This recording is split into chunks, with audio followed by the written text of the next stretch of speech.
मुकेश अंबानी के घर के बाहर विस्फोटक मिलने के मामले में नए खुलासे हो रहे हैं। क्राइम यूनिट के अफसर सचिन वाजे से पूछताछ में एनआईए को कई अहम जानकारियां मिली हैं और इसी पूछताछ के बाद मुंबई में एनआईए की 2 जगहों पर छापेमारी हो रही है। एनआईए एक इनोवा कार की भी जांच कर रही है। सूत्रों के हवाले से खबर है कि सचिन वाजे और उनकी टीम इस इनोवा कार का इस्तेमाल करती थी। उधर एनआईए ने मुंबई पुलिस के कुछ और अधिकारियों से पूछताछ की तैयारी कर ली है। एक के बाद एक कई खुलासे इस मामले में अब हो रहे हैं। एनआईए को कई अहम सुराग मिले हैं और सचिन वाजे को एनआईए ने गिरफ्तार किया क्योंकि सचिन वाजे, जो सूत्रों के हिसाब से जानकारी मिल रही है, कई बार अपने बयान भी बदल रहे थे। अब आपको इस पूरे मामले से जुड़े 10 बड़े खुलासे बता देते हैं। इस मामले में जो 10 बड़े खुलासे अहम है, देखिए, वाजे ने माना विस्फोटक वाली बात और वाजे से एनआईए ने पूछा गाड़ी में विस्फोटक कैसे है और सचिन वाजे से पूछताछ के बाद एनआईए की 2 जगहों पर छापेमारी हुई। पूरी साजिश में 5 से 7 लोग शामिल हो सकते हैं, ये भी जानकारी मिल रही है। मुंबई पुलिस के कुछ और अफसरों से पूछताछ हो सकती है। गाड़ी खड़ी करने वाले ड्राइवर के बारे में भी एनआईए को अहम सुराग मिली है। एनआईए से पूछताछ में लगातार बयान बदल रहा है सचिन वाजे की टीम से भी एनआईए पूछताछ कर सकती है। मनसुख हिरेन के दोस्त से भी एनआईए सवाल जवाब कर सकती है। स्कॉर्पियो कार के पहले मालिक से भी पूछताछ हो सकती है। ये 10 वो अहम खुलासे हैं इस मामले से जुड़े हुए जो बहुत अहम हो जाते हैं आपके लिए जानना। देखिए, बड़ी खबर भी आ रही है इस वक्त इसी केस से जुड़ी हुई। सचिन वाजे से पूछताछ के बाद कुछ शिवसेना नेता और मुंबई पुलिस के अधिकारी एनआईए की जांच के घेरे में आ गए हैं। सूत्रों के मुताबिक इस मामले में मुख्य गवाह मनसुख की अंतिम लोकेशन एक नेता के दफ्तर के पास पाई गई थी, शिवसेना नेता की, और यह नेता और सचिन वाजे आपस में बेहद करीब बताए गए हैं। ये बड़ी खबर हम आपको बता रहे हैं। विस्फोटक मामले में एक शिवसेना नेता का भी नाम सामने आ रहा है। मनसुख हिरेन की जो लास्ट लोकेशन मिली थी, मोबाइल लोकेशन, वो शिवसेना नेता के दफ्तर के पास मिली थी और उसमें अब शिवसेना नेता का नाम भी आ रहा है और ये एनआईए के दायरे में आ गए हैं और वो शिवसेना नेता सचिन वाजे का दोस्त भी बताया जा रहा है। ओम प्रकाश तिवारी हमारे सहयोगी लगातार जुड़े हुए हैं तमाम बड़ी जानकारियों के साथ। ओम प्रकाश तिवारी, अब शिवसेना नेता का भी नाम सामने आ रहा है, मनसुख हिरेन की लास्ट लोकेशन भी वही दिखा रहा है। मामला सुलझने की ओर तो बढ़ रहा है लेकिन कई और तार इसके खुलते जा रहे हैं। बिल्कुल आदर्श, मैं आपको बता दूं कि एनआईए की 2 टीमें तो इस समय छापेमारी कर रही हैं और दूसरी तरफ एनआईए की एक टीम इस मामले में लगातार जो इलेक्ट्रॉनिक गैजेट्स हैं उनका सर्विलांस के आधार पर वो अपनी रिपोर्ट्स निकाल रही है। इस मामले में जो मनसुख हिरेन है उसकी लास्ट लोकेशन जो है वो अभी तक की जानकारी के मुताबिक एक शिवसेना नेता के कार्यालय के समीप पाई गई थी। मरने के पहले उनकी जो लोकेशन थी वो एक शिवसेना नेता के कार्यालय के करीब पाई गई थी। एनआईए सूत्रों के मुताबिक ये शिवसेना नेता और सचिन वाजे आपस में बेहद करीबी हैं और एक मामले में इन दोनों का नाम भी आ चुका है। एनआईए के एक आला अधिकारी ने बताया कि मामले में जितनी भी कड़ियां हैं उनको जोड़ने का काम किया जा रहा है और इसके बाद अगर इस मामले में और तथ्य सामने आए, यानी शिवसेना नेता के कार्यालय के पास जो मनसुख हिरेन की लोकेशन मिली थी और उसके तार उस नेता से जुड़ते हैं, तो इस नेता को भी इस आने वाले सप्ताह में पूछताछ के लिए बुलाया जा सकता है। दूसरी अहम बात यह कि वाजे से लगातार पूछताछ जारी है और इस पूछताछ के दौरान वाजे ने एक नया फंडा एनआईए को दिया है और ये नया फंडा है कि उसने फेम के लिए गेम किया था, लेकिन एनआईए अधिकारियों को ये बात हजम नहीं हो पा रही है। सूत्रों के मुताबिक एक बयान में उसने ये भी कहा कि उसको वो काफ़ी समय बाद मुंबई पुलिस में वापस आया था तो लोग उसकी तरफ ध्यान नहीं दे रहे थे, लिहाजा अपनी तरफ ध्यान आकर्षित कराने के लिए उसने ऐसा काम किया। लेकिन एनआईए के आला अधिकारियों का मानना है कि सचिन वाजे ये केवल कहानी बता रहा है, कहानी के पीछे का षड्यंत्र कुछ और हो सकता है। यही कारण है कि सचिन वाजे जो बयान दे रहा है, एनआईए अधिकारियों ने अब उसकी पुष्टि के लिए भी जांच शुरू कर दी है और जल्द ही सचिन वाजे के आमने सामने बिठाकर भी कुछ लोगों से पूछताछ की जा सकती है। आदर्श, सचिन वाजे के कई सहयोगियों की भी तलाश कर रही थी एनआईए। ओम प्रकाश तिवारी, उनके लिए छापेमारी भी की जा रही थी, उसको लेकर कोई ताजा अपडेट मिल पाया है आपको? मैं आपको बता दूं कि पूछताछ के दौरान उस ड्राइवर के बारे में और 2 लोगों के बारे में अहम जानकारी एनआईए के हाथ लगी थी। देर रात सचिन वाजे से पूछताछ के दौरान ये जानकारी एनआईए के पास आई थी। उस मामले में एनआईए सूत्रों के मुताबिक छापेमारी का दौर अभी जारी है और इस मामले में जैसे ही कोई दस्तावेज या कोई शख्स हिरासत में आता है तो उस बारे में एनआईए प्रॉपर तरीके से इन्फॉर्म करेगी। आदर्श, अहम जानकारी आप दे रहे हैं। मैं एक चीज और समझना चाह रहा हूं, इस पूरे मामले में जिस तरह से वो गाड़ी प्लांट होती है ओम प्रकाश तिवारी, उसके बाद एक अपडेट होता है, फिर अचानक मनसुख हिरेन की मौत हो जाती है और पूरी जांच के दौरान भी सचिन वाजे इसमें जुड़े रहे। अब सवाल ये है, एनआईए जांच तो कर रही है तो कई और भी ऐसे लोग हो सकते हैं जो अंदर ही अंदर रहकर मददगार रहे हो या जो कुछ आगे निकल कर आएगा उसमें शामिल रहे हो। बिल्कुल आदर्श, आप एकदम सही कह रहे हैं, क्योंकि जो सामने दिख रहा है वास्तव में वो सच्चाई नहीं है, वो तस्वीर का केवल एक पहलू है। लेकिन सबसे बड़ा सवाल यही है जो एनआईए के काला अधिकारी ने मुझसे साफ तौर पर कहा कि आखिर इस पूरी साजिश का मकसद क्या था। इस मकसद, ये जो जिलेटिन से बड़ी गाड़ी खड़ी की गई उसके पीछे मकसद क्या था? यह मकसद अंबानी परिवार से जुड़ा हुआ था, यह मकसद किसी और से जुड़ा हुआ था, या फिर इस मकसद के जरिए कुछ लोगों को इस मामले में फंसाना था? वो आखिर ऐसी कौन सी अहम कड़ी है जिसके चलते ये विस्फोटक भरी गाड़ी वहाँ खड़ी की गई? और इस बात के जवाब के लिए एनआईए अधिकारी लगातार वाजे से पूछताछ कर रहे हैं, वाजे के सहयोगियों के तलाश में छापेमारी हुई है आदर्श। और जब तक मकसद सामने नहीं आएगा तब तक इस मामले का एक तरह से कहा जाए तो पर्दाफाश भी तभी होगा जब इस मामले का मकसद सामने आएगा आदर्श। जी, आप रहिए मेरे साथ। ओम प्रकाश तिवारी, सूरज ओझा भी हमारे साथ मौजूद है। सूरज, ताजा अपडेट क्या कुछ मिल पा रहा है वहां से? आप एनआईए दफ्तर के बाहर से ही मौजूद है मुंबई में। आदर्श, एनआईए के दफ्तर में कई बड़े अधिकारी लगातार अंदर आ रहे हैं और कई लोग वापस जा रहे हैं। तो ऐसा पता चल रहा है कि कई टीमें कुछ इनपुट्स लेने के लिए निकल रही हैं, कुछ चीज़ों को वेरीफाई कर रही हैं। उसको वेरीफाई करने के बाद वापस आकर उन सारी चीज़ों को कोराबोरेशन करने का काम शुरू है। अंदर वजह से पूछताछ की जा रही है और जो भी सवाल पैदा होते हैं उस चीज़ को लेकर सबूत इकट्ठा करने का काम शुरू कर दिया जाता है। आपको बता दें कि एनआईए की 3 टीम फिलहाल थाने में है, जो अलग अलग जगहों पर इस बात की तलाश कर रही है कि आखिर ये गाड़ी चोरी होने के बाद जब थाने गई थी स्कॉर्पियो, तो थाने में कहाँ थी। उसके बाद जब ये इनोवा गाड़ी स्कॉर्पियो ड्राइवर को एंटिलिया के पास से लेकर गई थी तो वो थाने में कहाँ गए थे। ऐसे में एक बड़े शख्स का भी नाम सामने आ रहा है, जो कि एक प्राइवेट आदमी जिसका किसी भी पार्टी या पुलिस से कोई संबंध नहीं है, लेकिन वो पुलिस वालों का काफ़ी करीबी दोस्त माना जाता है। एनआईए ने उसे भी समन किया है ये जानने के लिए कि आखिर उसकी इसमें क्या भूमिका रही है। तो ऐसे में जितने भी लोग हैं हर किसी से पूछताछ की जा रही है। मुंबई पुलिस के कई अधिकारियों से भी अब तक पूछताछ की जा चुकी है, कई औरों को भी बुलाया जा सकता है। तो पूरी बात समझने की कोशिश एनआईए कर रही है। जी, हम जानकारी आप दे रहे हैं। सूरज रहे हमारे साथ, सूरज ओझा हमारे साथ पूरी जानकारी दे रहे हैं। रौनक कुकड़े भी हमारे सहयोगी मौजूद है, उनका भी रुख करेंगे, लेकिन उसके पहले देखिए, बीजेपी ने सचिन वाजे के नार्को टेस्ट कराने की मांग की है। ये बड़ा अपडेट हम आपको दे रहे हैं। बीजेपी लगातार हमलावर हो रही कि इस मामले में फेयर जांच हो और ठीक तरीके से जांच हो, और अब बीजेपी ने सचिन वाजे के नार्को टेस्ट कराने की मांग की है। एनआईए ने सचिन वाजे को गिरफ्तार कर ही दिया। शिवसेना के नेता और महाराष्ट्र की सरकार वाजे की प्रवक्ता बनी थी, उन्हें बचाने का दुस्साहस कर रही थी। वाजे के मुख से ऐसे कौन से नाम निकलने वाले थे?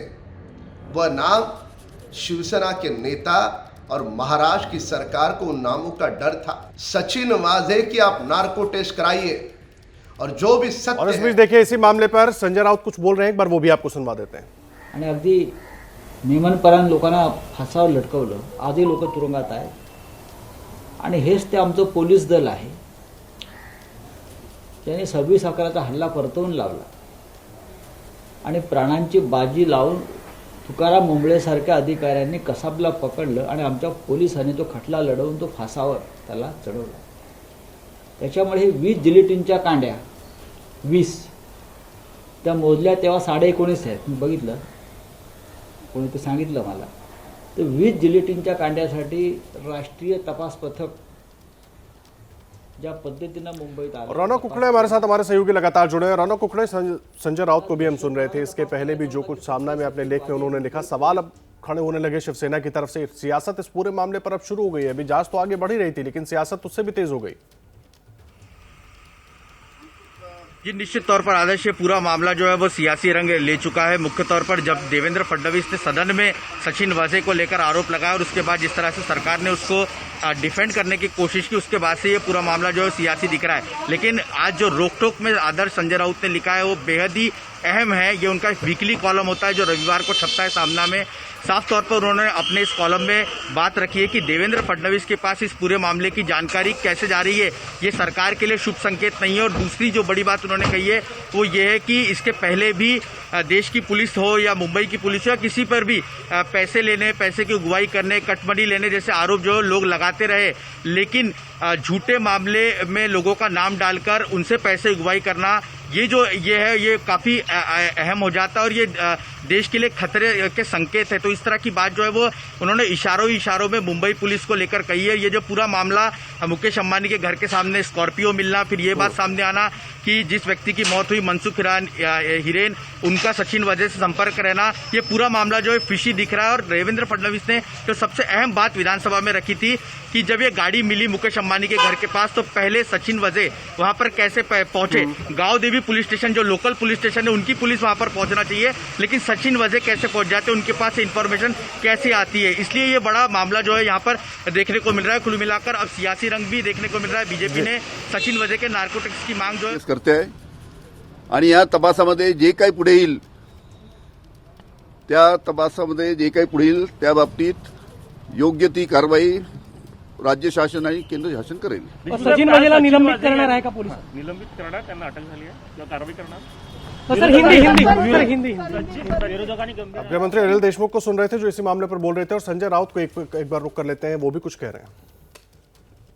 अधिकारी ने किया है। अब जो 20 जिलेटिन की कोई कांडियां मिले आपको, उस बारे में उसको अरेस्ट किया है। उस मामले में एक मौत भी हो गई है, बहुत ही रहस्यमय मौत है। मैं इतना ही कहूंगा कि ये सभी मामलों का गुने का तपास करने की जिम्मेदारी मुंबई पुलिस की, उसमें केंद्र से आकर कोई टीम को जांच करने की जरूरत नहीं थी। अगर कोई गुनहगार है, कोई बड़ा षड्यंत्र है, तो मुंबई पुलिस भी उसको ओपन कर सकती है। उससे पहले ऐसे बड़े बड़े गुना, चाहे मुंबई ब्लास्ट हो, चाहे 26/11 का हमला हो, चाहे कसाब हो, चाहे मेमन हो, सबको पकड़कर पूरा षड्यंत्र तोड़कर ये सभी लोगों को फांसी के फंदे पर लटकाने का काम हमारे मुंबई पुलिस ने किया है। तो ये इतनी भागम दौड़ करके, हाँ, खून पसीना बहाकर, भागम बहा करके 24 घंटे में जिस तरह से एनआईए यहाँ घुस गई, ठीक है, केंद्र की जांच एजेंसी, हम उसका रिस्पेक्ट करते हैं, लेकिन ये काम हमारी पुलिस भी कर सकती है, कर सकती थी। और हमारे पुलिस ने एटीएस के पास उसकी जांच की। मुंबई और महाराष्ट्र एटीएस को इस देश में बहुत बड़ी इज्जत और प्रतिष्ठा है, लेकिन केंद्र की जांच एजेंसियां बार बार मुंबई महाराष्ट्र में घुसकर हमारे पुलिस फोर्स का मनोबल कम करने का जो एक षड्यंत्र कर रही है, वो राज्य को अस्थिर करने का काम है, मुंबई पुलिस पर दबाव डालने का काम है, प्रशासन के ऊपर दबाव डालने का काम है। ये किसी भी राज्य के लिए ठीक नाही। राऊत साहेब, पण मुंबई पोलिसांना अंबानींच्या घराबाहेर जी स्फोटकं लादलेली जी गाडी किंवा जी स्फोटकं आढळलेली गाडी पार्क झाली, त्या प्रकरणामध्ये जवळपास आठवड्यापेक्षा जास्त, म्हणजे 10 दिवसात काहीच तपासामध्ये निष्पन्न झालं नाही। विरोधी पक्षाने जेव्हा आवाज उठवला त्यावेळेस सुशांत सिंग राजपूत प्रकरणात सुद्धा अशा प्रकारेच गोंधळ केला विरोधी पक्षानं। सीबीआयला आणलं, सीबीआयने नवीन काय शोधलं? मुंबई पोलिसांचा तपास जो आहे त्याच्यावर शिक्कामोर्तब केलंय ना। सुशांत सिंग राजपूत प्रकरणात सीबीआई ने नवीन काय केलं? देखिए, एंटीलिया मामले में एनआईए की जांच पर अब सियासत बहुत तेज हो गई है। शिवसेना ने सीधा सीधा आरोप लगाया है कि केंद्रीय जांच एजेंसियां जिस तरह से मुंबई में आकर जांच कर रही हैं अलग अलग मामलों की, या उसमें घुसपैठ करने की एक तरीके से कोशिश कर रही हैं, या जबरदस्ती जांच करने के लिए आ जा रही है, केंद्र उनको भेज दे रहा है, उससे मुंबई पुलिस का मनोबल टूट रहा है, मुंबई पुलिस का मनोबल तोड़ा जा रहा है। मुंबई पुलिस पहले भी जांच करती रही अलग अलग मामलों की, बड़े मामलों में मुंबई पुलिस ने खुलासे किए हैं। ऐसे में इस मामले की जांच भी मुंबई पुलिस कर सकती थी, लेकिन अब केंद्रीय एजेंसियां बीच में आ गई हैं। तो सवाल यही है कि आखिर क्यों मुंबई पुलिस का मनोबल तोड़ने की कोशिश हो रही है? ये आरोप शिवसेना की तरफ से संजय राउत ने लगाया है। रौनक कुकड़े, इतनी तेज सियासत है ना, ये जांच कर रही है, उसमें दिक्कत क्या है? जी, निश्चित तौर पर अब डिफेंड करने की कोशिश जो यहाँ पर शिवसेना के नेता करते हुए दिख रहे हैं। मुख्य तौर पर आपको आदर्श बता दें कि ये वही शिवसेना है जिन्होंने सचिन वाजे को लेकर सदन में जबरदस्त तरीके से उनका बचाव किया था। और अब जब ये पूरा मामला फिशी दिख रहा है और एनआईए ने जब इसकी पूरी तरीके से जांच की और ये कल उनको अरेस्ट कर ली गई है, उसके बाद भी अब कुछ और अरेस्ट हो सकती है। इस बात को सामने आने के बाद अब किस तरह से ये पूरा मामला केंद्र की तरफ धकेलते हुए और इसमें राजनीति लाकर सरकार जो है यहाँ पर और शिवसेना खासतौर से वो डिफेंड करने की कोशिश कर रही है और इसको राजनीतिक रंग दिया जा रहा है। कुल मिलाकर अगर देखें तो शिवसेना और खासतौर से मुख्यमंत्री को इस पूरे मामले पर जवाब देना होगा। गृह मंत्री अनिल देशमुख ने भी कुछ देर पहले उनसे मीडिया ने सचिन वाजे की गिरफ्तारी पर सवाल पूछे, लेकिन खुलकर उन्होंने इस मामले पर कुछ भी साफ साफ नहीं कहा है, इस पूरे मामले पर बचते हुए दिखाई दिए। अहम जानकारी आप दे रहे हैं रौनक, लेकिन बड़ा सवाल यह है कि एक तरफ बीजेपी उस पर आरोप लगा रही है, दूसरी तरफ अब शिवसेना भी आरोप लगाने लगी है। आप रहे हमारे साथ, मैं आऊंगा रौनक आपके पास। ओम प्रकाश तिवारी भी लगातार हमारे साथ जुड़े हुए हैं। ओम प्रकाश तिवारी, बड़ा सीधा सा सवाल है, वो चाहे मुंबई पुलिस के काम करने का तरीका हो, चाहे एनआईए के काम करने का तरीका हो, अब जब ऐसी स्थितियां बन जाए, जब एक दूसरे पर आरोप प्रत्यारोप होने लगे और इसकी जांच उसकी जांच पर सवाल उठने लगे, तो जांच एजेंसियों पर किस तरह का दबाव आ जाता है? बिल्कुल आप ठीक कह रहे हैं आदर्श। जांच एजेंसियों पर यह दबाव डालने की राजनीति होती है कि जब कोई एजेंसी जांच कर रही है तो उसके बारे में कह दिया जाए कि वो केंद्र की एजेंसी है या वो राज्य की एजेंसी है। सच्चाई ये है कि जितने भी 2018 में जब से माफ़ कीजिएगा 2014 से पहले जब से ये बनी नेशनल इन्वेस्टिगेशन एजेंसी, उसके बाद से विस्फोटक भरे जितने भी मामले हुए हैं या जिन मामलों में ये ऐसा पाया जाता है कि इस मामले के तार आतंकवादी संगठनों से या विस्फोटकों के कुछ और साजिशों से जुड़े हो सकते हैं, तो उस मामले की जांच एनआईए ही करता रहा है। लेकिन राज्य सरकार, चाहे वो केरल की हो, पश्चिम बंगाल की हो या महाराष्ट्र की हो या साउथ की कुछ सरकारें हों या राजस्थान की भी सरकार हो, तो वो समय समय पर सीबीआई, ईडी, एनआईए इन तमाम लोगों पर दबाव बनाने की कोशिश करती है और मकसद केवल एक साफ होता है, उस जांच की राह में रोड़ा अटकाना। सबसे बड़ा सवाल इसमें उठता है आदर्श कि अगर सचिन वजह ही इस मामले में कल्प्रिट थे तो उन्हें इस मामले की जांच क्यों सौंपी गई? किसके कहने पर सचिन वजह को जांच सौंपी गई? एनआईए इस बात की भी जांच कर रहा है। एनआईए इस बात की भी जांच कर रहा है कि सचिन वजह को ही ये जांच किसके इशारे पे सौंपी गई, वो कौन से पुलिस अधिकारी थे, क्या अपराध शाखा में और पुलिस अधिकारी नहीं थे? ऐसे तमाम सवालात हैं एनआईए सूत्रों के मुताबिक जिनकी जांच इस मामले का मकसद खोलने के बाद की जाएगी। लेकिन सबसे बड़ा सवाल जब राज्य सरकार उठा देती है, कोई भी राज्य सरकार है, तो उसका मकसद केवल उस एजेंसी का मनोबल तोड़ना होता है। लेकिन एनआईए सूत्रों के मुताबिक उसके मनोबल पर इसका कोई प्रभाव पड़ने वाला नहीं है। देखिए, अंबानी विस्फोटक मामले में इस वक्त एक और गिरफ्तारी हुई है, जो जानकारी मिल रही है, गणेश दीक्षित नाम के व्यक्ति की गिरफ्तारी हुई है इस वक्त। ये बड़ी जानकारी हम आपको दे रहे हैं। सचिन वाजे से 12 घंटे की पूछताछ के बाद एनआईए ने सचिन वाजे को गिरफ्तार कर लिया था। अब सचिन वाजे को अदालत में पेश किया जाना है और सचिन वाजे की जो जानकारी मिली थी कि बार बार बयान बदल रहे हैं, और इस बीच देखिए इंटीलिया केस में एक और शख्स की गिरफ्तारी हुई है। महाराष्ट्र के गृह मंत्री और एटीएस दोनों घटना की जांच कर रही है और जो भी सत्य सामने आएगा उस हिसाब से कार्रवाई की जाएगी। और फिलहाल रुकेंगे एक छोटे से ब्रेक के लिए। आप बने रहिए एबीपी न्यूज पर, तुरंत लौट कर आता है।